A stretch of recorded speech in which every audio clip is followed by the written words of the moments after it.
Hello, everyone. The news about the war in Ukraine continue to focus on the wrong thing. Also, I don't like this headline. I don't like how this is formulating. Hang on. Ah, perfect. Fix it for them. Yep, that's much better. Let's not legitimize the bullshit. Let's not pretend like it's some diplomatic mission. No. This is definitely Witkoff popping over to Moscow to hear Putin's demands. No, it's not negotiations, it's not peace talks, it's not diplomatic anything. This summarizes it perfectly.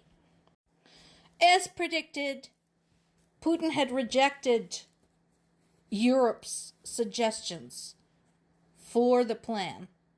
And this is typical. We're not going to fight with Europe, but if Europe wants to fight with us, we're ready right now. So basically, it's the typical abuser bully language. You know, when an abuser strikes you and then says, "You see what you made me do? You shouldn't have upset me." That is exactly his position. It's that of abuse. And he is not interested in compromise. Trump calls Ukraine war a mess. It's not. It's actually a very clearly outlined conflict. Russia invaded Ukraine. It wants to continue invading Ukraine. It wants to keep pieces of Ukraine, if not all of Ukraine, on its own terms. And while everybody's sitting on their ass and pretending to play at diplomacy, Russia murders a bunch of Ukrainian civilians every day. That's it. It's very simple, very clear, very structured. There's a series of things that happen every single day. So it is actually very easy to figure out, even for someone with half a functioning brain cell like Trump. And Trump said something which I'm sure is going to be pounced upon by Russia's supporters, saying US will no longer fund Ukraine war. Okay, let's unpack this for a second. First of all, he's playing smack dab into the hands of Russia's propaganda bots, who have been saying this entire time that this war is being financed by the US against Russia as a proxy war, using Ukraine as a kind of weapon. Considering that Ukraine hasn't won, and considering the losses Ukraine had sustained, US has done a very shitty job waging a proxy war against Russia. So this phrasing is extremely poor. Second of all, US is not financing a damn thing right now. So the weapons are bought. Either Ukraine's allies buy the weapons and pass them on to Ukraine, but that's up to them, or Ukraine buys them directly, like anybody else would. Intelligence information, US had stopped supplying that a long time ago. We don't know the exact cutoff date, but it's possibly months.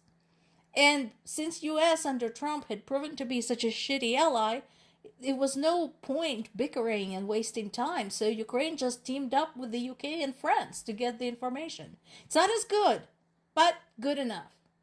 So US is not doing anything for Ukraine right now, other than wasting time and playing into Russia's hands. Meanwhile, as usual, there is back and forth. So on one hand, we have concerned Ukrainian citizens fleeing portions of the Donetsk region. Not surprising there. And that brings me to a comment I saw today from somebody who says, well, why does Zelensky care more about his land than his people? People live on the land. If Russia occupies the land, where do you expect people to go? Live under Russia, where they will be treated like shit? Arrested, tortured, indoctrinated? Is that what you expect? Where do you expect them to go?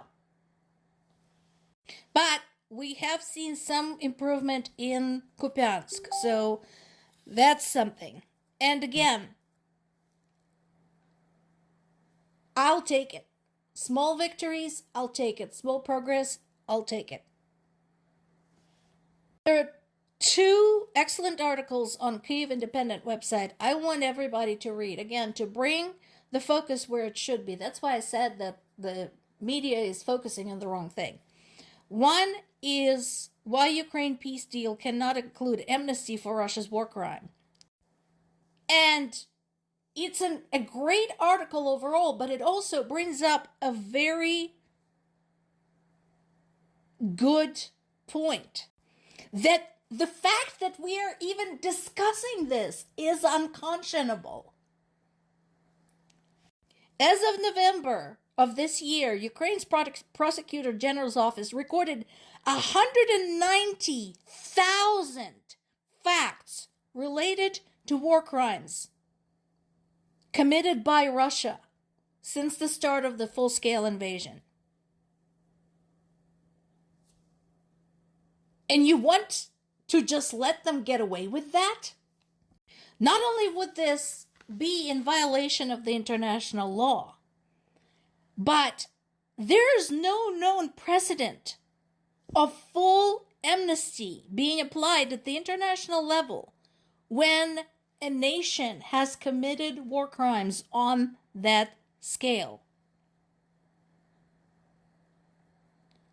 How do you expect that to just be okay? And it sets a precedent for anyone else who wants to commit war crimes, showing them that they too can get away with it. Imagine now if that somebody decided to commit war crimes against the United States, because you have just set the precedent by letting Russia get away with it. How would you feel about that? And then there is this piece, and this is an op-ed, so it's more personal, kind of more one-on-one conversation. But I think it is important for people to read, and I'm going to read excerpts of it because I think, again, it's important to bring the focus where it belongs, on the people of Ukraine. Why are Ukrainians continuing to fight? And that is a very good answer.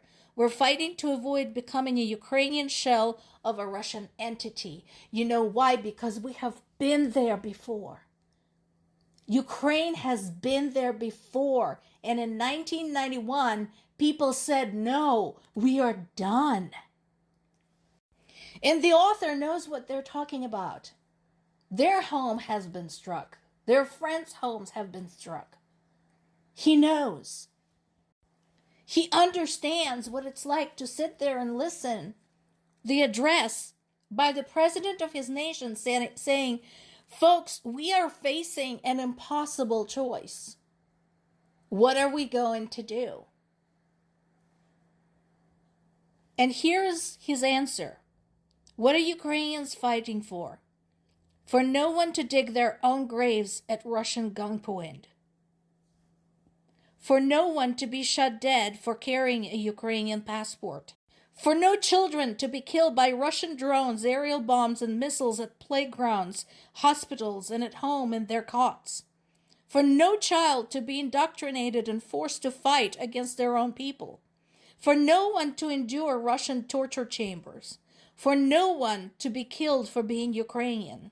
For no people to be forced to choose between home and safety, between life and dignity, between losing their identity and the freedom to be themselves.